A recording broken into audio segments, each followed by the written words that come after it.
Akkam jirtu daawwattoota qophii daandii wangeelaa biyya alaa biyya keessanii qophii keenya karaa adda addaa kan dhaggeeffattan hunduma keessaniif nagaan gooftaa keenya Yesuus Kiristoos isiniif haa baay'atu. Har'a marii addaa qabna tuuti daandii wangeelaa hundi keenya. Mariiwwan irratti isinii boonus fulbaana 21-22 miraakil moonii jedhee namichi beeksisaa jiru irratti wangeelli maal jedha akka wangeelaatti akkamittiin ilaala kan jiru irratti walii wajjin mari'annaa tuuti daandii wangeelaa hundi isaanii qalbeessa bagaan dhufte. Faayisaa bagaa nagaa. Qophii keenya irra ni eegalla. Viidiyoo jalqaba isaa mee viidiyoon isaa walii wajjin ilaalla. ጆሮ ከኤልጄ ቲቪ ቻናል ወርልድ ዋይድ ዛሬ አንድ ማስታወቂያ ይዤ ወደ ቴሌቪዥን ስክሪን መጥቻለሁ። መስከረም 21 እና መስከረም 22 ከአርብ ቀን ከጠዋቱ 4 ሰዓት ጀምሮ ቅዳሜም ደግሞ ከ4 ሰዓት ጀምሮ እስከ 10 ሰዓት የሚቆይ በእለቱ የሚኖረው የሚራክል መኒ ካርድ ለሁሉ ሰዎች የሚሰጥበት ቀን ነው። የሚራክል መኒ ኢቴም ሁሉ ሰዎች ሚራክል መኒ ኢቴም የሚቀበሉበት ቀን ነው። ሚራክል መኒ ኢቴም ውስጥ እግዚአብሔር ከተናገረ በኋላ ሚራክል መኒ ኢቴም እንድታተም ተናገረ ነበር። ጸልየ ከእግዚአብሔር ምሕረት ተቀብየ ታትሟል። ኦሬዲ እግዚአብሔር በተናገረበት ቀን መስከረም 21 እና መስከረም 22 ሁሉ ሰዎች በዛን ቀን ሚራክል መኒ ኢቴም የሚሰጥበት ቀን ነው። በፕሮግራሙ ላይ የሚመጡ ሰዎች 10,000 እና 20,000 50,000 እና 100,000 በእጁ ላይ ይዞ የመጣ ሰው ነው በእለቱ ሚራክል መኒ ኢቴም የሚሰጡ ሰው። ከዚህ ሰዎች ውጭ ያልሆነ ሰዎች ሚራክል መኒ ኢቴም አይሰጥም። ቶሌዳን ቪዲዮ ይቻላል ዋቀዮ ሳይብሱ ቪዲዮ ከነራሚ ማሉበት ዋንተ ቱበት ማለዳ ኤኒጋ ቪዲቺ ዋን ባይና ሞቺሳ ጋፊ ከቱቱን ጀኒ ፋይሳ ወንጌላ ኬኛ ኬሳ ኤርጋ ጋራ ጢምቴዎስ በቆና ጃላኮብሳ ሳዲ አከዘዳ ነምኒ በርሲሰ ብራ በርሲሱ ዱቢ ጎፍታ ኬኛ ኢየሱስ ክርስቶስ ይሰስሪዳ ፊ በርሲሳ ኢቲናማ ዋቀዮ ታይ ወጅን ከን ወሊ እንገለ ይሁጅራቴ ጀ namni akkasii jira moo hin jiru kan jedhu macaafa qulqulluun kaa'eera. Namichi kun barsiisa dhugaa barsiisaa jira moo barsiisa sobaa barsiisaa jira kan jiru asirratti ilaalla. Namni barsiisa sobaas barsiisu yoo jiraatee jedhee macaafa qulqulluun kaa'eera. Qabiyyee isaatti yeroo hin ce'u qabiyyeen viidiyoo kanaa birrii oomishuudha. Qabiyyeen isaa inni guddaa sagalee waaqayyoo lallaboo otoo hin ta'in horii barbaacha jechuudha. Dubbii horii barbaachaa jechuudha. Tokkoffaa irratti maal dubbate namichi kun? Gaaficha jedhe fulbaana 21-22 maaltu hojjetama jedhe kaardiin kun namoota dhufan ni kennamaa jedhe.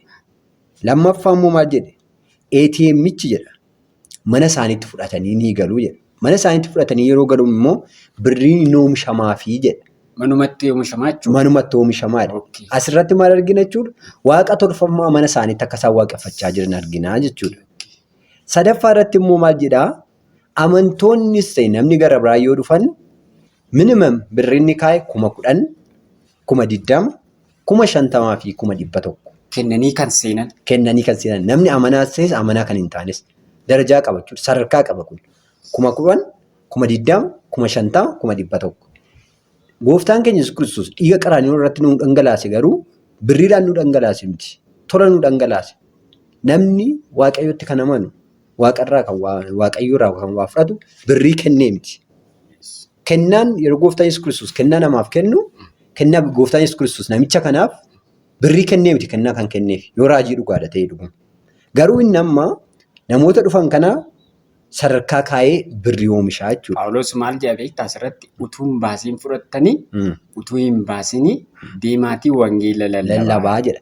Kun maal nutti agarsiisa qabiyyee kana keessatti yoo ilaallu inni guddaan gooftaan keenya Yesuus Kiristoos Luqaas keessatti waa'ee sanyii facaasuu ibse isaa wajjin wal qabata. Maal jechuudha kuni namichi kuni 10,000 kennamaaf namichaaf. Mana isaatti yoo fudhatanii galan immoo 100,000 ta'aaf yookiin miliyoona ta'a jechuudha. Kun yoo ilaalle kun dubbii sagalee waaqayyoo wajjin walitti qabnee yoo ilaalle dhuguma hojiin waaqayyoo inni guddaa birrii oomishuu moo lubbuu barbaacha dhufe biyya lafaa kan jedhu wajjin wal qabannee yoo ilaalle baay'ee nutti cima adda baasuuf. Gooftaan Yesuus Kiristoos kan biyya lafaa dhufe maaliif dhufe? Jireenya namaaf jireenya ta'uudha. Lubbuu keenyaaf jedhee jireenya keenyaaf ta'ee dhufe malee gooftaan Yesuus Kiristoos birriif hin dhumne. Kana qabiyyeen isaa inni sadii ilaalle kanadha jechuudha. Waaqa tolfamaa akka unicha amannu godha. Kaardii mana keessa akka kaa'annu godhanna. ATM wanni jedhayu ATM'n jalqabayyuu maashiniin isaa akkamittiin oomisha? Maashiniin isaa bakkee jira kaardii isaa duwwaa akkamittiin ta'a? Naan galle kunis. Gaaffiidha.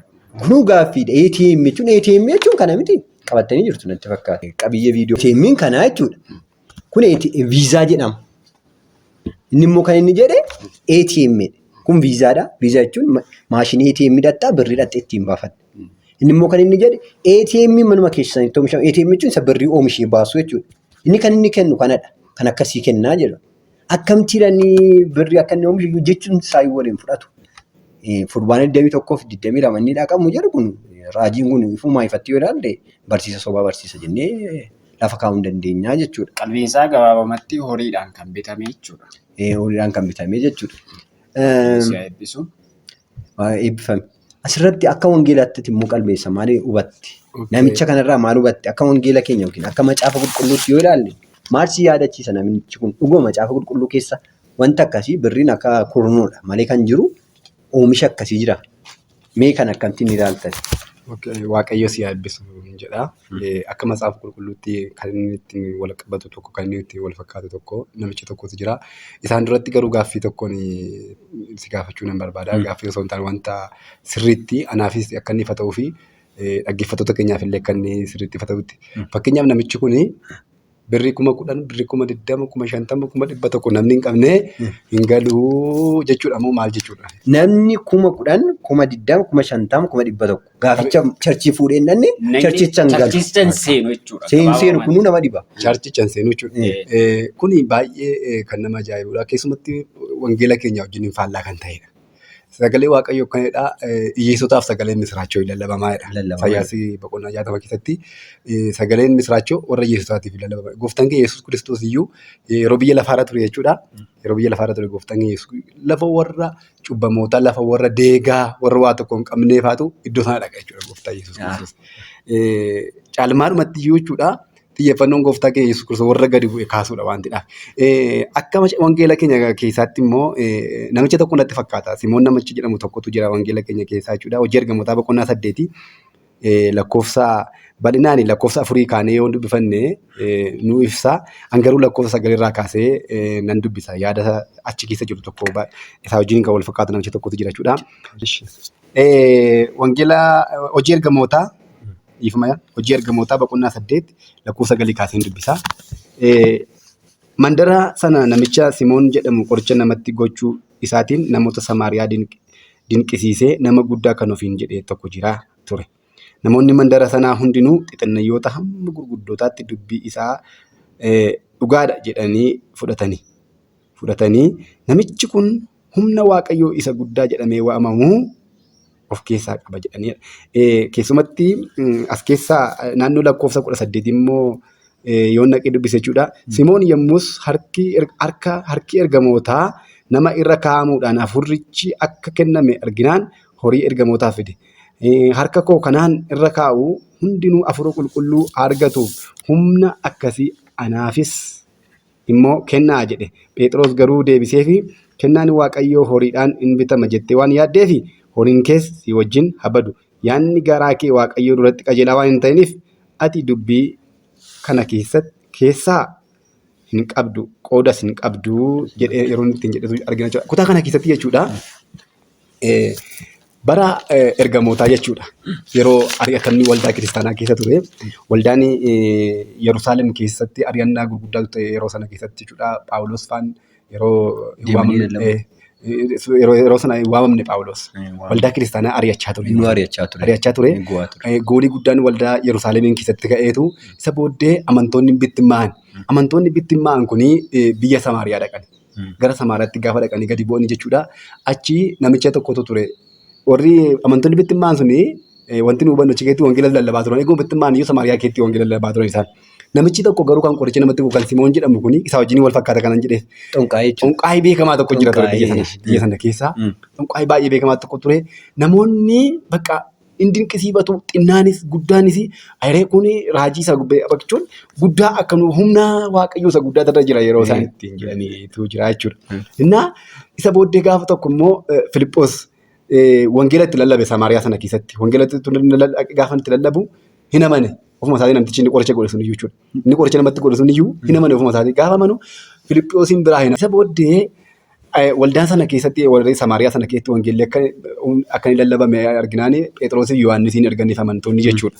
Amantoonni gaafa erganii fi Phexrosii fi Yohaannisiin gaafa erganii fi isaan harka ergamootarra kaa'an maannoo amantoota kaa'an namoota fayyisan. Namoota hin fayyisu. In kadhatamaa fi hafuurri qulqulluun sirraa hin bu'atu. Yeroo sanatti garuu bishaan duwwaan cuubamanii hafuura qulqulluun hin arganne ture. Isa booddee namichi kuni silumayyuu inni amma asirratti yoo sirrimatti barreeffamee ibsamu baateyyuu hojii xonqollinnaa sanaatiin qabeenya wayii waan walitti qabatu. Silumayyuu yeroo isaan namoota sana Phexros fayyisan argeenni kaayyoon isaanii guddaan baakgiraawundii wayii qaba jechuudha. Yeroo sana iyyuu jechuudha. Innaa isa booddee akkana Phexros fayyi. Isaan harkarra kaa'anii hafuura qulqulluun namarraan bu'aa. Kutaan hin fayyaa akka argee raawwatee ture isaan duukaa deemuu jalqabeera gaammanni. Egaa gara hin amane ofuma isaatii jechuudha. Filiphos gaafa wangeela Samaariyaa keessatti lallabuu hin amane hin cuuphamee erga cuuphamee dinqii milikkita garaagaraa godhamu sana gaafa argu isin biraan hafu jedhe. Isin biraan hafu jedhee isa booddee duukaa bu'e jechuudha. Isa booddee gaafa wanti kun namoonni hundinuu erga amananii Yohaannisii fi Phexrosiin gaafa erganiif isaan immoo harkarra kaa'anii namoota gooftaa Yesuus Kiristoosiin amanan sanarra hafuurri qulqulluun hin bu'aa. Duuka buutota baay'ee argata. Duuka buutota baay'ee argata waan ta'eef hin kadhatanii fi hafuurri qulqulluun irra bu'ee dhukkubsattoonni hin fayyanii. Isa booddee namichi kun maal jedhee silumayyuu baagiraawundi isaa sirriis miti waan qoricha namatti gochaa ture kanaanis waan baay'ee argateera namni akka waaqaatti ilaala silumayyuu kun humna waaqayyoo isa guddaa irra jira waan ta'eef kanaanis horii argachuu barbaade ilaalni si gala horii argachuu barbaade horii fuudhee raawwateetu ergamoota bira deeme. Wanta kennaa wanta ittiin akkas gootan kanaa anaafis naa kennaa jedhetu horii geessee bitachuu barbaade ayyaana kanaa jechuudha ayyaana tagaa waaqayyo kun. Achumaan Phexrosi ati kennaa waaqayyoo horiitti geeddartee yeroo inni ittiin jedhetu jiru atis horiin kees wajjiniin badii. Kanaafi yeroo baay'ee as keessatti kan inni walitti dhufu namicha kana wajjin walitti fakkaate jechuudha. Simoon kana wajjin walitti fakkaate. Inni qoricha namatti godhee horii argachuudha kaayyoon isaanii guddaan malee. Kaayyoon isaanii guddaayyuu namani malee amantii mayyuu sirriitti hin fudhanne. Hin fudhanne inni amanee hin cuubamee milikkituma dinqii kana argee kanaanis immoo amma sana sun harkaa diigamee yaasee galee hojiin xonqollinaa sun gaafa harkaa diigamu kanas immoo bakka kanaan saba waaqayyoo birrii oomishachuu barbaade. Saba waaqayyoo goomsee birrii oomishachuu barbaade. Kanarraan kan ka'ee atis horiin keessa wajjin gadi badaa. Yeroo itti jedhee Phexros itti dubbateetu. Dhuguma jette namichi kun Simoonii wajjin baay'ee wal fakkaata. Amantoonni viidiyoo keenya ilaalaa jirtan fi akkuma obboleessi keenya jedhe hojii ergamootaa keessa dhaqaa dubbifadhaa waa'ee Simoon waa'ee inni godhe sirriitti nu hubattu jennee yaadna. Jara waaqa guddaa si eebbisu. Eebbifamee as keessatti wanta dubbadhee darbu jechuudha. Walumaa gala kaayyoon isaa kaayyoo wangeelaa osoo hin taane kaayyoo horiiti jechuudha. Kaayyoo lubbuu miti. Kaayyoo lubbuu miti. Kanaafi namichi kun kaayyoon isaa kaayyoo kottaa wangeela akkasii lallabna gaafa sanbataa jedha malee namni kottaa ATM sinii ilaanna gaafa akkasii jedha kottaa birri sinii ilaanna jedha kuni kottaa lubbuun haaraa kottaa sinfayii waaqayyoo akkas jedha jira islaam. Akkas jedhama ture. Kanaaf kaayyoon guddaan kaayyoo horiitiin kan wal qabatudha. Horii sassaabbachuudha namarraa. Kan immoo kun wangeelaa wajjin wal mormuudha. Egaa kanaadha kan inni hubadhee galatoomii guddaan sin jedha. Amma gara obboleessa keenya gara Fayyisaa kanatti inni darba jechuudha. Namni horii jaallatu maal duubatti meeti namni kun amma xiyyeeffannoon isaa horiidha. Horii irratti xiyyeeffatee waa'ee hojii wangeelaa waa'ee dhugaa kan Kiristoos miti. Macaafi qulqulluu yookiin wangeelli keenya namni horii jaallatu maal ni dhumni isaa? Waa'ee horii waaqayyoo maal dubbata? Horiin waldaa kiristaanaaf hin barbaachisa. Kurnoo laachuu qabu amantoonni. ግን akkamtiin ilaalta waa'ee kan namicha kana? Tolee waaqayyo sinaa eebbisu namni horiin hin barbaachisa. Akkuma sila jette horiin waldaa kiristaanaa nama dhuunfaa hin barbaachisa. Barbaachisu jechuun miti. Horiin hin jirre hin uffannu, hin bareennu, hin nyaannu, hin dhugnu.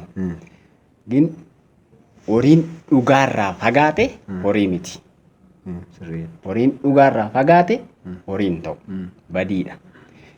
Ergaa Phaawulosii gara warra Xiimotewositti barreesse 6:10 irraati yoo dubbifanne horii jaallachuunidha. Hundee waa namaan irraati latudhaadha.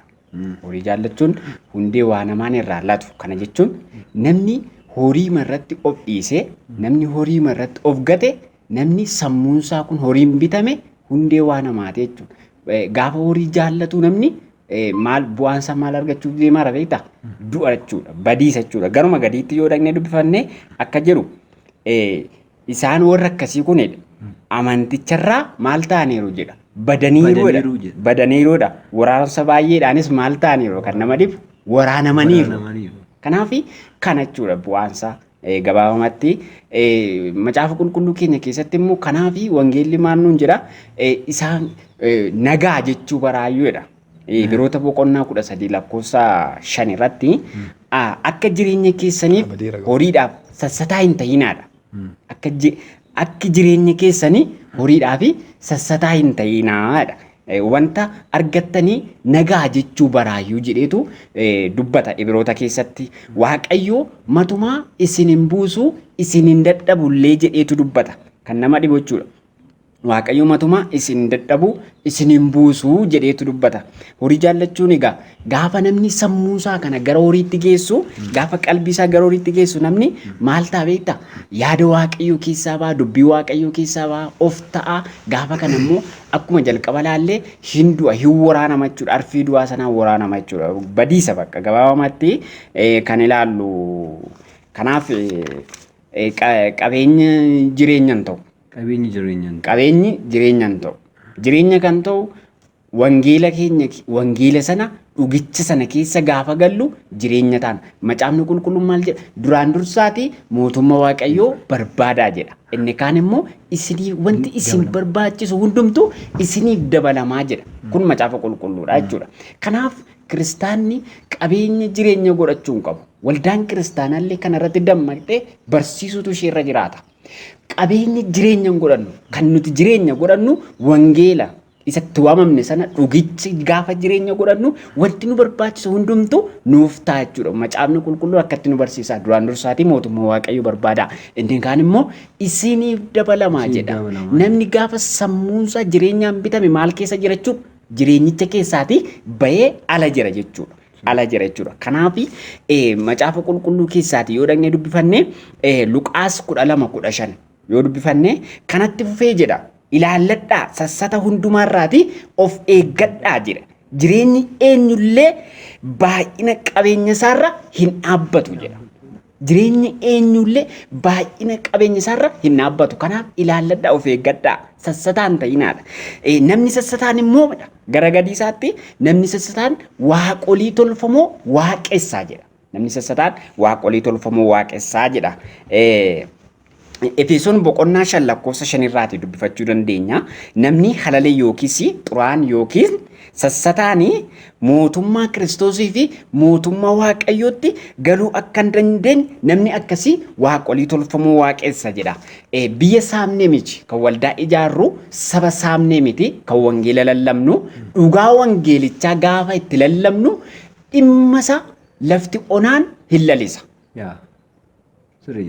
Namichi kun garuu waldaa ijaaruu fi waldaa ijaaruuf nama dhuunfaa ofiif ijaaruuf jedhe. Of ijaaruuf inni waldaa ijaaruuf utuu hin ta'in wangeela lallabuuf utuu hin ta'in wangeela bal'isuuf utuu hin ta'in jireenya isaa guddifachuuf of ta'uu fi kanarraan kan ka'e immoo gara kamitti deemaa jira jechuudhaan sila jalqaba dubbifanneerraa namni amantii isaarra gaafa kufu maalitti waraanameera jechuudha. Amma namni kun waraanamee jira Waaqayyo isaa maaru jennaan gabaabumatti. Waaqa guddaa si haa eebbisu. Suma dura namni birriin hin barbaachisu jechaan jiru. Asirratti namni kan nu hubachuu qabnu birriin hin barbaachisa.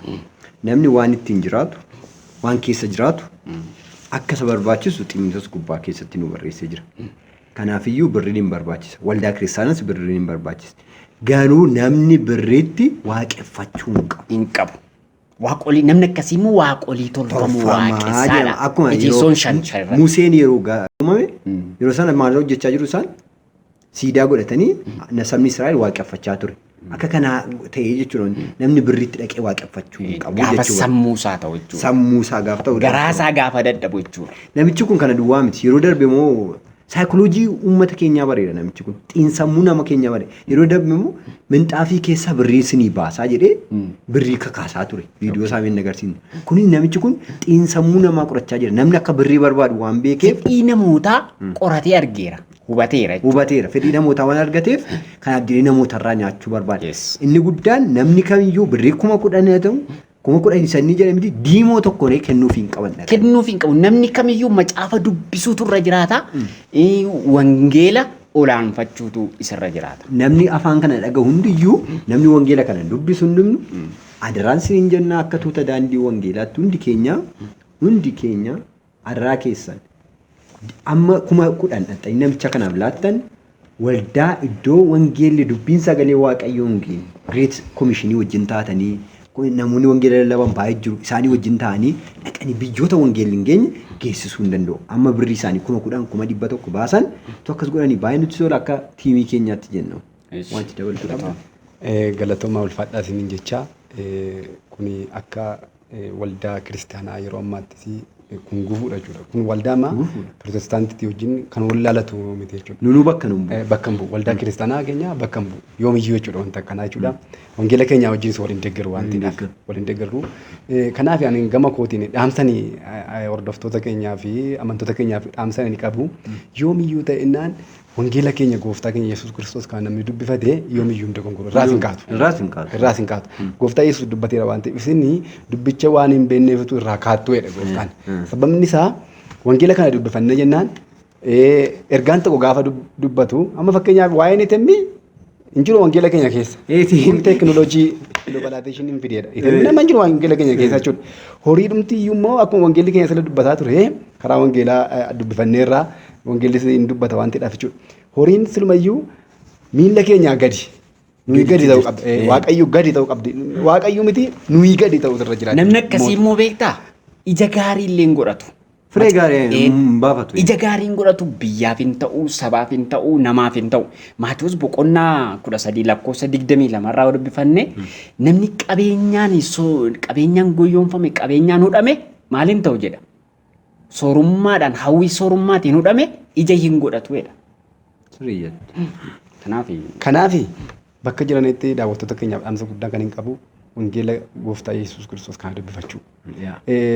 Raajonni durumayyuu jechuudha jiru wangeela keenya keessa warri dhugaa dubbatan jiru warri soba dubbatanis jiru.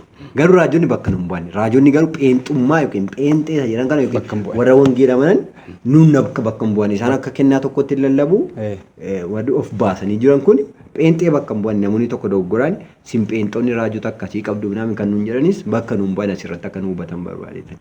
Bakka nuun bu'anii kanaaf yaadii ani qabu kanaadha iddoo jiranitti amantoonni keenya wangeela gooftaa Yesuus kana dubbifachuudha. Amma fakkeenyaaf amma horiin amma akkasumatti 10,000 20,000 50,000 100,000 kenna kan amma tura akkataa tokko yookaan immoo wangeela itti lallabanii fi nama wangeela lallabu tokkoo fi ergama taasisaniiti.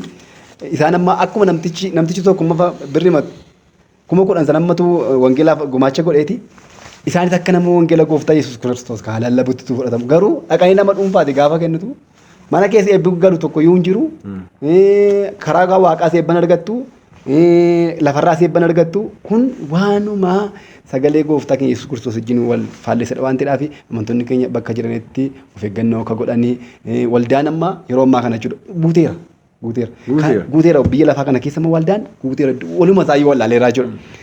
Kanarraa kan warri dukkana keessa jiran illee yeroo isaan itti dukkana keessatti ittifamaa jiranidha jechuudha. Sababni isaa waanuma garaagaraatu baay'ate sababii baay'ateef jechuudha. Kanaaf wanni waldaa kiristaanaa yeroo ammaa kana hundumaa isaanii agargaaru jecha dhaamsi ani qabu walumaa galatti dhaamsi guddaan amma sirra deddeebi'anii dubbadhu wangeela gooftaa keenya Yesuus Kiristoos kana amantoonni keenya bakka jiranitti dubbifadhaa iddoo garaagaraa deemuudhaafis immoo of eeggannoo godhanii baay'ee barbaachisaadha. Iddoo bulluxxuu jedhame callisanii osoo fiiguu dhiisanii. Fiiguu baataniiti baay'ee gaariidha. Gaariidha. Kan jedhuun yaada qaba eebbifama. Waaqa guddaa si eebbisu. Daawwattoota keenya qophii keenyarraa waan xinnoo akka wattan abdii guddaa qabna. Jajjabeessuu yoo feetan akka kan dubbii sagalee waaqayyoo waan yeroo yerootti ta'u sagalee waaqayyoo wajjin wal qabsiisnee waan dubbannuuf chaanala keenya saabskraayibii hiriyoota keessanii yoo isinitti tole wanti kun dhugaadha. Dhugaa wangeelaa dubbatamu yoo jettan immoo sheerii godhaa karaa feesbuukii nu quunnamaa karaa teelegiraamii nu quunnamaa yaada keessan kamiyyuu asirratti banaadha. Waaqa guddaa isin haa eebbisu. Amma torban gaarii nagaatti.